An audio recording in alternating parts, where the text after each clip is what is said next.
Hello, என் பேர் மகேஷ். நான் சென்னையில தான் பிறந்து வளர்ந்துருக்கேன். அண்ட் இன்னைக்கு நம்ம எதை பத்தி பேச போறோம் அப்படின்னு பார்த்தா, எனக்கு ஒரு பர்டிகுலர் ஸ்மால் ஜேர்னி ஒன்று இருந்திருக்கு. இந்த ஜேர்னி என்ன அப்படின்னு சொல்லி கேட்டேன்னா, மற்றவங்களுக்கு உதவுறது, அவ்வளவுதான். அண்ட் ரொம்ப ஒரு 30 வயசு வரைக்குமே நான் வந்து ரொம்ப ஒரு கேஷுவலா ஒரு ஜாலியா தான் போயிட்டு லைஃப்லாம் என்ஜாய் பண்ற மாதிரி பண்ணிட்டு தான் இருந்தேன். எல்லா சின்ன பசங்கள்லாம் என்ன பண்ணுவாங்களோ, காலேஜ்ல கட் அடிச்சு ஊர் சுத்திட்டு ஜாப்னு வரும்போது சீரியஸ்னஸ் சடனா வந்து அப்புறம் வந்து அப்படி அந்த மாதிரி ஒரு கரியர் தான் போயிட்டு இருந்துச்சு. ஸோ நான் ஹெச்சிஎல் டெக்னாலஜிஸ்ல வந்து ஒர்க் பண்ணிட்டு இருக்கும்போது 2016 ஃபர்ஸ்ட் எவர் டைம் ஒரு ஒரு ஹெச்ஐவி பேஷண்ட்ஸ் இருக்கிற ஒரு சென்டருக்கு வந்து எங்க ஆஃபீஸ்ல இருந்து கூட்டிட்டு போயிருந்தாங்க. அப்போ போகும்போது அங்க ஒரு ஒரு நல்ல ஒரு அனுபவம் எனக்கு ஏற்பட்டுச்சு. அவங்க எல்லாமே வந்து குழந்தைங்க, அந்த குழந்தைங்க எல்லாமே ஹெச்ஐவி ஆர்ஃபன்ஸ், ஹெச்ஐவினால இன்ஃபெக்ட் ஆன ஆர்ஃபன்ஸ் அவங்க. ஸோ அங்க வந்து அந்த குழந்தைங்களுக்காக தேவைப்படுற மளிகை சாமான்கள்லாம் நாங்கள் வாங்கி கொடுத்துட்டு ஒரு ஹாஃப் டே டைம் ஸ்பெண்ட் பண்ணோம். இந்த பர்டிகுலர் எக்ஸ்பீரியன்ஸ் வந்து ஒரு நல்ல எக்ஸ்பீரியன்ஸா இருந்தது. ஒரு குட் ஃபீலிங் ஒன்று கொடுத்துச்சு. அது நடந்ததுல இருந்து ஓகே நெக்ஸ்ட் நம்ம என்ன பண்ணலாம் அப்படிங்கிற ஒரு தாட் எனக்கு எப்பவுமே இருந்தது. அப்படி இருக்க சொல்ல ஒரு ஒன் ஃபைன் டே, இமீடியட்டா இல்ல, மேபி லைக் ஒரு 2 or 3 years ஆச்சு. அந்த 3 years ஆனதுக்கு அப்புறம் நான் வந்து அந்த டைம் பாத்தீங்கன்னா என்னோட வீடு அவுட்டர், சென்னையோட அவுட்டர்ல வந்து நாவலூரையும் தாண்டி உள்ள பாத்தீங்கன்னா பொன்மார்னு ஒரு இடம் இருக்கு. அதுல வந்து ரிசர்வ் ஃபாரஸ்ட் ஏரியா, ஒரு சோனலூர்னு ஒரு ரிசர்வ் ஃபாரஸ்ட் ஏரியா, அதுக்கு பக்கத்துல போலச்சேரின்னு ஒரு குக்கிராமம் ஒன்று இருந்துச்சு. அதுக்கு பஸ் ஃபெசிலிட்டி எதுவுமே கிடையாது. முன்னால இருந்திருக்கு, அதை ஸ்டாப் பண்ணிட்டாங்க. ஸோ அது வந்து ரொம்ப இந்த agricultural area, reserve forest area பக்கத்துல ஒரு அக்ரிகல்ச்சரல் ஏரியாவா இருந்துச்சு. ஸோ இந்த ஏரியால பார்க்கும்போது ரோட் ஃபெசிலிட்டி இல்லை. ஏன்னா ரிசர்வ் ஃபாரஸ்ட்ல இருந்து பெர்மிஷன் கொடுக்கல, ரோடு வந்து இது பண்ணானா வைல்ட் அனிமல்ஸ் அடிச்சுட்டு போயிடுவாங்கன்னு சொல்லி. பட் அது ஒரு சின்ன ஸ்ட்ரிப் தான், ஒரு 350 அடி ஸ்ட்ரிப். பட் அதுக்கும் மேல பார்த்தா நிறைய இடத்துக்கு வந்து ரோடு வந்து ஃபெசிலிட்டி இல்லாம ரொம்ப கஷ்டப்பட்டுட்டு இருந்தாங்க. ஸோ கிராமத்துல இருக்கிறவங்க எல்லாம் விவசாயம் பண்ற மக்கள். அது மட்டும் இல்லாம அங்க நிறைய கேட்டட் கம்யூனிட்டி அபார்ட்மெண்ட்ஸ் இருந்தது. அதுக்குள்ள இருக்கிற இந்த பேஷண்ட்ஸ், வயசானவங்க, குழந்தைங்க ஸ்கூலுக்கு போகிறதுல இருந்து எல்லாருக்குமே ரொம்ப இடைஞ்சலா இருந்துச்சு. ஸோ ஃபர்ஸ்ட் எவர் டைம் ஒரு மீட்டிங் மாதிரி செட் பண்ணாங்க அசோசியேஷன்ல. நான் சும்மா போய் ஒரு ஓரத்துல போய் உட்காந்துக்கிட்டு இருந்தேன். நெக்ஸ்ட் மீட்டிங் வந்து நெக்ஸ்ட் வீக்னாங்க. அடுத்த வாரம் மீட்டிங்ல போய் பார்த்தானா வெறும் 3 பேர் இருந்தோம். அதுக்கு அடுத்த வாரம் பார்த்தா நான் ஒருத்தன் தான் இருந்தேன். என்னங்க யாருமே வரல அப்படின்னு சொல்லிட்டு, சரி யாருமே இல்லை, பட் ஒரு விஷயம் ஸ்டார்ட் பண்ணிட்டானா எனக்கு ஒரு ஹேபிட் என்னன்னா ஒன்று ஸ்டார்ட் பண்ண அதை முடிக்கணும். ஸோ சப் கலெக்டர் ஆஃபீஸ்க்குலாம் போய், அப்போ வந்து திருவள்ளூர் டிஸ்ட்ரிக்ட்ல இருந்துச்சு அந்த area. So sub collector office போனோம். கலெக்டர் ஆஃபீஸ்ல போயிட்டு சப் கலெக்டர் மீட் பண்ணி அந்த ஏரியாவில் இருக்கிற எல்லாரும் ஒரு 500-600 பீப்புள் கிட்ட சைன் வாங்கி இந்த விஷயத்த போய் பிரசென்ட் பண்ணி ஒரு 5 கிலோமீட்டருக்கு ரோடு போட்டாங்க. அப்போ அந்த ரிசர்வ் ஃபாரஸ்ட் ஏரியால மட்டும் ரோடு போடலன்னு சொல்லி ஃபாரஸ்ட் ஆஃபீஸரோட ஃப்ரெண்ட் ஒருத்தர் என்கிட்ட சொன்னாரு, ஒரு 20 மரம் வச்சிருங்க, அப்போ வந்து ரோடு கிடைக்க வாய்ப்பு இருக்குன்னாங்க. சரி ஓகே, அதுக்காக ஒரு 20 சாப்ளிங் வைக்க ஆரம்பிச்சேன். But at some point of time நிறைய பேர் வந்து என்கிட்ட சொல்ல ஆரம்பிச்சாங்க, நாங்களும் நிறைய மரம் வைக்கணும் அப்படின்னு. ஸோ இப்படியே பேசி பேசி அந்த ஏரியால பாத்தீங்கன்னா ஒரு 300, 400, 500 சாப்ளிங்ஸ், அதாவது மரக்கண்டு நாங்க வச்சிருப்போம். அப்புறம் 3 லேக் இருக்கு, 3 ஏரி, ஒரு குட்டை. அதை சுத்தி பாத்தீங்கன்னா அதை காப்பாத்துறதுக்காக பெஸ்ட் இது வந்து பார்த்தோம்னா இந்த பனை விதைகள், அதை சுத்தி நம்ம வந்து சீட் பண்ணணும் அப்படின்னு சொல்லிட்டு சொன்னாங்க. சுத்தி ஃபுல்லா வந்து ஒரு மொத்தமா ஒரு 600 பனை விதைகள் வந்து அந்த ஏரியா மக்களையே வந்து வச்சு நம்ம பண்ணோம். அதுக்காக வந்து ரெவென்யூ இன்ஸ்பெக்டர், பஞ்சாயத்து அபிஷியல்ஸ் அவங்க எல்லாமே ஹெல்ப் பண்ணாங்க. ஸோ அது முடிஞ்சுது. அப்படியே வந்து வீட்டுல உட்காந்து டிஃபன் சாப்பிட்டு திடீர்னு எடுத்தோட ஒருத்தர் வந்து சொன்னாரு, இந்த பக்கத்து ஏரியால வந்து பாத்தீங்கன்னா ஒரு இது இருக்கு, ட்ரைபல் காலனி ஒண்ணு இருக்கு, ஜோதி நகர் அப்படின்னு சொல்லி. அங்க இருக்கிறவங்க ரொம்ப கஷ்டப்படுறாங்க, அவங்களுக்கு நீங்க ஏதாவது பண்ணா நல்லா இருக்கும் அப்படின்னு கேட்டாங்க. நம்ம என்ன நல்லது பண்ண போறோம் அப்படின்னு சொல்லிட்டு எனக்கு அப்ப தெரியல என்ன பண்ணணும்னு தெரியல. அப்போ ஆஷான்னு ஒரு மேம் இருக்காங்க, கார்னியம் சேரிட்டபிள் ட்ரஸ்ட்னு வச்சு நடத்திட்டு இருக்காங்க. ஸோ ஒரு தடவை அங்க வந்து இருக்கிற அங்கேயும் வந்து ஆர்ஃபன்ஸ்லாம் நிறைய குழந்தைங்க இருக்காங்க. அந்த வார்த்தை சொல்றதுக்கு தெய்வத்தின் குழந்தைகள்னு சொல்லலாம். நம்ம இந்த தெய்வத்தின் குழந்தைங்களுக்கு போய் நம்ம ஒரு வாட்டி தீபாவளிக்கு இண்டிபெண்டன்ஸ் டேக்கு ஸ்வீட் வாங்கி கொடுக்கலாம்னு போகும்போது அவங்க தான் சொன்னாங்க, மற்றவங்க உபயோகப்படுத்தி பயன்படுத்தாத நல்ல கண்டிஷன்ல இருக்கிற பொருளை வந்து இல்லாதவங்களுக்கு கொண்டு போய் கொடுக்கலாமேப்பா நீ அப்படின்னு அவங்க சஜஸ்ட் பண்ணியிருந்தாங்க. ஸோ அந்த ஐடியா எனக்கு ஸ்ட்ரைக் ஆச்சு. ஸோ அந்த கம்யூனிட்டி ஜெமினி மேக்னோலியான ஒரு கம்யூனிட்டியில் தான் இருந்தேன் அப்போ. ஸோ அந்த கம்யூனிட்டியில இருக்கிறவங்க கிட்ட வாட்ஸ்அப்ல மெசேஜ் போட்டேன், என்ன மாதிரி நான் கொண்டு போய் கொடுக்கலான்னு இருக்கேன். அதே மாதிரி அந்த என்டையர் ஏரியா, அந்த போலச்சேரிங்கிற ஏரியால இருக்கிற எல்லாருக்குமே வந்து ஒரு மரியாதை வந்துடுச்சு. ஏன்னு கேட்டா ரோடு போட்டதுனால, அவங்க எல்லாருக்குமே ரோடு போட்டதுனால அவங்களுக்கு வந்து ஒரு மரியாதை வந்தது. ஸோ அவங்க கிட்டயும் நான் ரிக்வெஸ்ட் பண்ணியிருந்தேன், இந்த மாதிரி எல்லா அசோசியேஷன்லயும் என்ன பண்ணுங்க, இந்த மாதிரி எனக்கு ஒரு சின்ன டொனேஷன் ஏரியா மாதிரி கொடுத்துருக்காங்க, உங்களால முடிஞ்சதை வந்து யூஸ்டு பொருள் மட்டும் கொடுங்க, புதுசா உங்க கொடுக்கறது உங்களோட வசதி சௌரியம். ஆனா எங்களை கேட்டீங்கன்னா நாங்க வந்து பணம் எங்களுக்கு வேண்டாம், யூஸ்டு பொருள் எதா இருந்தாலும் வந்து அதை பயன்படுத்தின ஒரு நல்ல கண்டிஷன்ல இருக்கிற பொருள் நீங்க கொடுத்தீங்கன்னா எங்களுக்கு ரொம்ப ஆனந்தமா இருக்கும் அப்படின்னு சொல்லி பார்த்தா ஒரு 400 பேருக்கு வந்து ட்ரெஸ், பாத்திரம், பெட்டு, குழந்தைங்களோட தூளி, புக்கு, பொம்மை, பாலு, பேட்னு எல்லாமே கொடுத்து அமங்கலப்படுத்திட்டாங்க. அவங்களுக்கு தான் நான் நன்றி சொல்லணும். ஏன்னு கேட்டேன்னா நம்ம ஒரு பொருளை கொடுத்ததை கொண்டு போய் கொடுக்குறோம், அவ்வளவுதான். நம்மளுக்கு அதுக்கு மேல ஒரு பெரிய வேலைன்னு கிடையாது. ஸோ அதை எடுத்துட்டு போக ஒரு 3-4 காரு, அதுவும் வந்து ரெசிடென்ஸ் தான் வந்து ஹெல்ப் பண்ணாங்க அந்த ஏரியால. நாங்க உங்க கூட வரோம், நீங்க என்னன்னு என்ன செய்யணும்னு சொல்லுங்க, நான் செய்யறோம் அப்படின்னு சொல்லிட்டு ஒரு குரூப் நம்மளுக்காக அவங்களே வந்து எதிர்பார்க்காம வந்தாங்க. சரி, அவங்களுக்கும் நன்றி தான். அவங்களையும் வந்து கூப்பிட்டுட்டு கொண்டு போய் அந்த எல்லாருக்குமே வந்து கொடுத்து முடிச்சுட்டு அதுக்கப்புறம் பாத்தீங்கன்னா அங்க இருக்கிறவங்களோட வாழ்க்கை நிலைய வந்து பார்க்கும்போது ரொம்ப கவலையா இருந்தது. ஏன்னா அங்க இருக்கிற லேடிஸ் சொல்லும் போது சங்கடமா இருக்கு பாருங்களேன். அங்க இருக்கிற லேடிஸ் வந்து ஒரு ட்ரெஸ் போட்டிருப்பாங்க, அது இந்த பக்கம் கிழிஞ்சிருக்கும், அதை மறைக்கிறதுக்கு இன்னொரு ட்ரெஸ் போடுவாங்க, அது இந்த பக்கம் கிழிஞ்சிருக்கும், அது மேல ஏதாவது ஒன்று போட்டு சுத்திப்பாங்க. அவங்களுக்கு பாத்ரூமும் கிடையாது. பாத்ரூமுக்கு பதிலாக ஒரு 4 குச்சி வச்சு துணி வச்சு புடவைய வந்து சுத்தி கட்டி விட்டுருவாங்க அந்த குச்சிக்கு மேல. உள்ள அவங்க வந்து அவங்கள கிளீன் பண்ணிக்கிறாங்க. ஸோ இந்த மாதிரி ஒரு சுச்சுவேஷன்ல நான் பார்த்தது கிடையாது. ஏன்னா நான் பிறந்தவங்க எல்லாமே ஈஸியார், எல்லாம் அபார்ட்மெண்ட், பிறந்தது வந்து பாத்தீங்கன்னா அபார்ட்மெண்ட் லைஃப் தான் பிறந்ததுல இருந்து. ஸோ என்ன மாதிரி ஆளுங்களுக்கு இதெல்லாம் வந்து ரொம்ப புதுசு.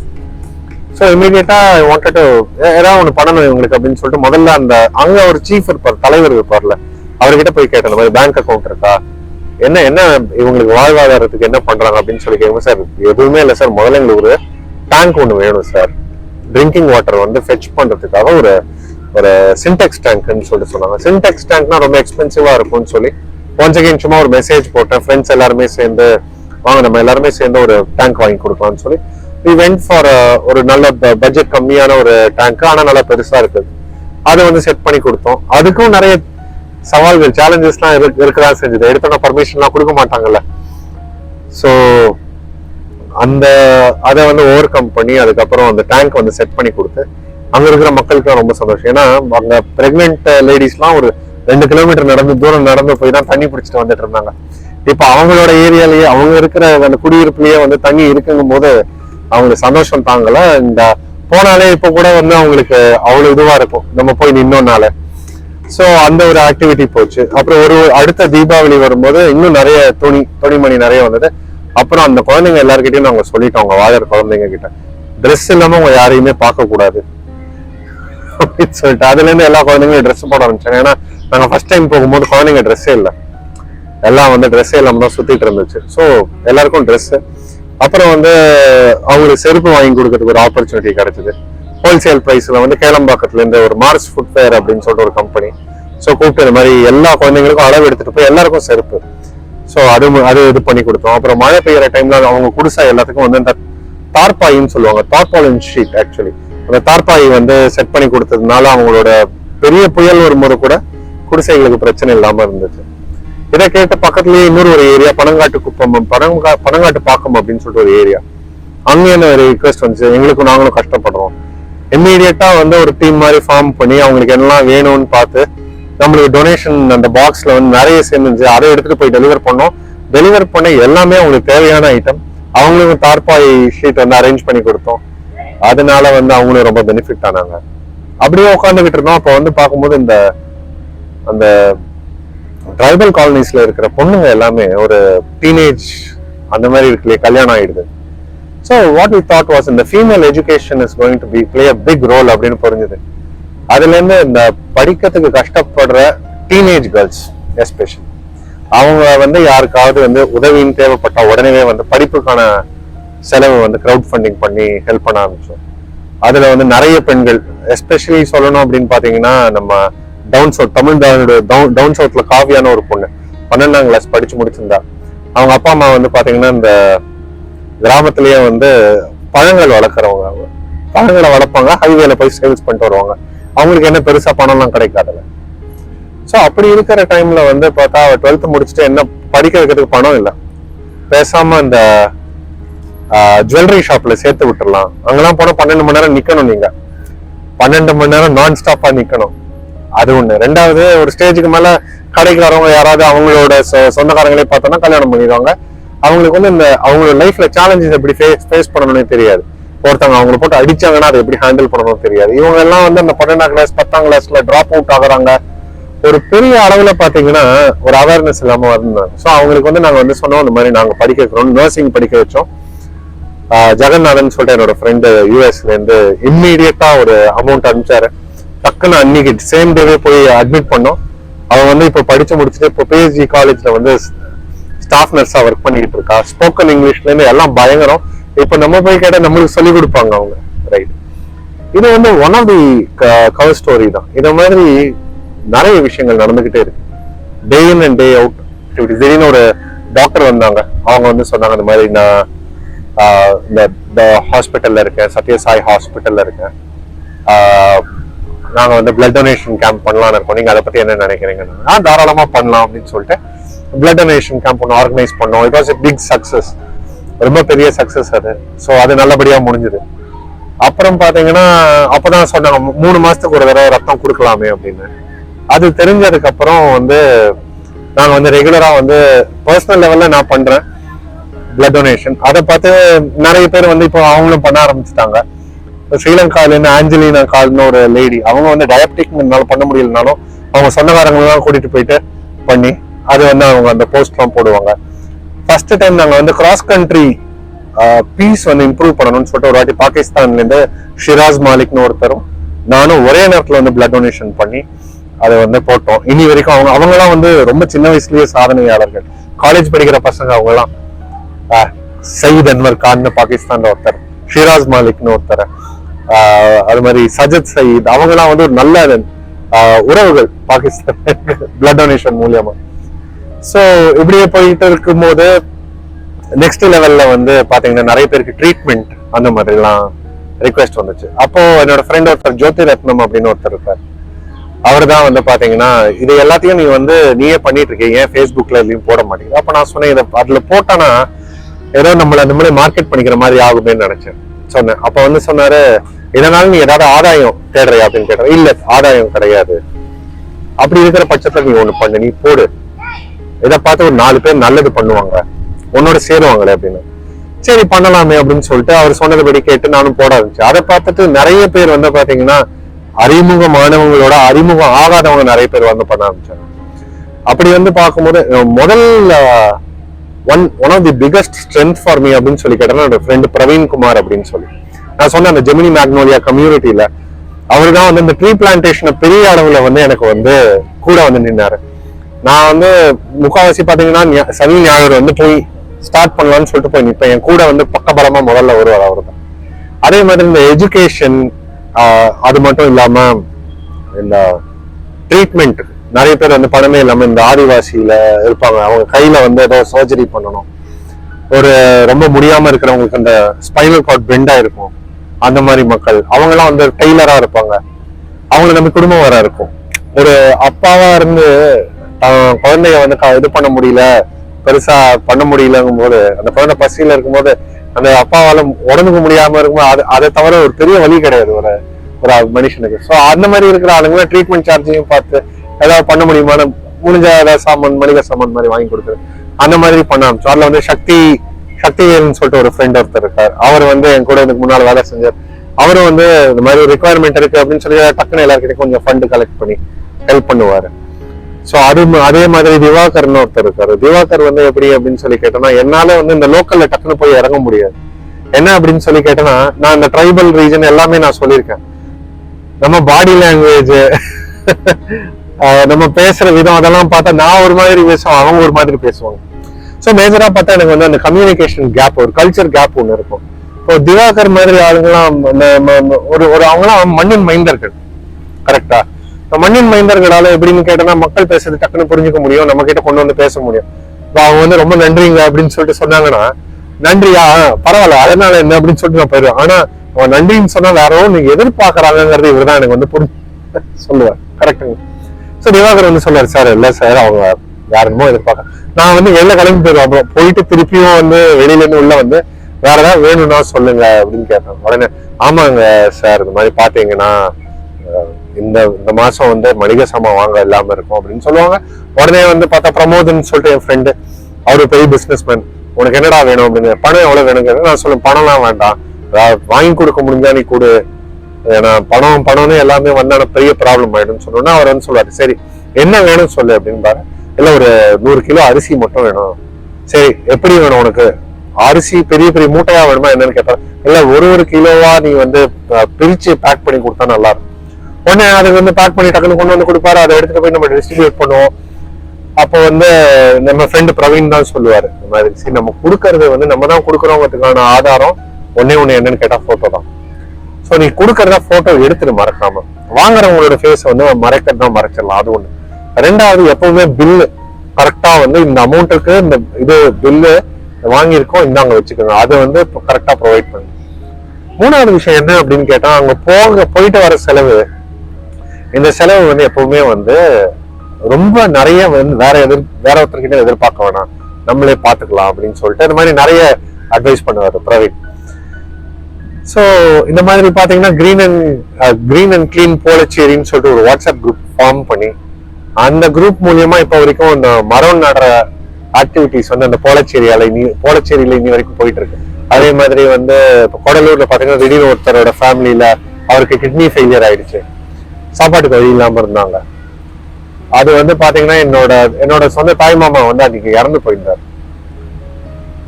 அவரு வந்து பாண்டிச்சேரியில இருந்தாரு. நான் பாண்டிச்சேரி போயிட்டு இருக்கும் போது இந்த இன்ஃபர்மேஷன் வந்துச்சு. மாமா போய் பார்க்கணும்னு ஆசை எனக்கு, ரொம்ப மனசு துடிச்சு. இருந்தாலும் சரி முதல்ல இவங்க வீட்டுக்கு போயிடலாம் அப்படின்னு சொல்லிட்டு அவங்க வீட்டுக்கு போயிட்டு அவங்க வேண்டியதை பண்ணி முடிச்சுட்டு அப்புறம் தான் வந்து தாய் மாமாவோட இறுதி சடங்குகள் எல்லாம் முடிச்சுட்டு கிளம்பி வர வேண்டிய சூழ்நிலை. ஸோ இந்த மாதிரி நிறைய பர்சனல் லைஃப்ல வந்து மிக்ஸ் ஆகும். அப்போ ஃபேமிலிலையுமே நான் சொல்லிட்டேன் இதெல்லாம் நான் பண்றேன் அப்படின்னு சொல்லி, அவங்களுமே வந்து நிறைய இப்போதைக்கு கைட் பண்ணிட்டு இருக்காங்க. நீ வந்து எதுக்கும் ஒரு ஒரு அமைப்பா நீ வந்து பண்ணு, ப்ராப்பரான இது அதுக்கான முயற்சிகள் எல்லாம் எடுத்துக்கிட்டு இருக்கோம்.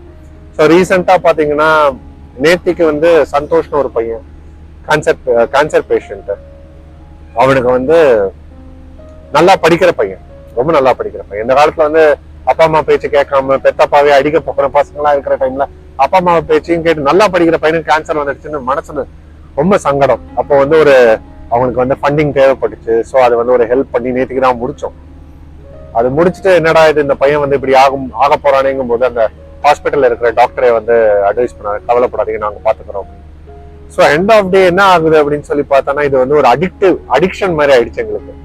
ஏதாவது ஒண்ணு பண்ணலன்னா நிம்மதியா தூக்கம் வர மாட்டேங்குது. ரைட், ஒரு மனுஷனுக்கும் லைஃப்ல வந்து ப்ராப்ளம் இருக்கும். நம்மளுக்கும் ப்ராப்ளம்லாம் இருக்கு, நம்மளுக்கு இல்லாத குறை கிடையாது. எனக்கு வந்து எங்க அம்மா வந்து தவறி போனது பாத்தீங்கன்னா 2022 இருந்து 2022 வரைக்கும் அவங்க வந்து ரொம்ப வந்து ஹெல்த் இஷ்யூஸ் இருந்துச்சு, படுத்த படுக்கையா நிறைய இருந்திருக்காங்க. ஆனா அது இருந்தாலும் அவங்க வந்து சிரிச்சுக்கிட்டே டெய்லியும் ஒரு எனர்ஜியோட தான் இருப்பாங்க. வலி அவங்களுக்கு வந்து முடக்குவாதம்னு சொல்லுவாங்க, ருமட்டாய்டு ஆர்த்ரைட்டிஸ் அப்படின்னு ஒண்ணு. அது எப்படின்னு கேட்டா ஒரு ஜாயிண்ட்டும் வலி உசுறு போகும் அவங்களுக்கு டெய்லியும் காலையில. விண்டர்னா ரொம்ப கஷ்டம், நடக்கும்போது அவங்க கையை பிடிச்சிக்கிட்டே தான் நடக்கணும். அந்த சூழ்நிலைகள்லாம் இருக்கும்போதும் வந்து இதை வந்து ஸ்டாப் பண்ண வேண்டாம்னு ஒரு எண்ணம் வந்து என்ன அப்படின்னு கேட்டோம்னா, நம்மளுக்குதான் வந்து இந்த மாதிரி பிரச்சனையா இருக்கு, வேற ஒருத்தராவது சிரிச்சு சந்தோஷமா இருக்கட்டுமேனு ஒரு எண்ணம்.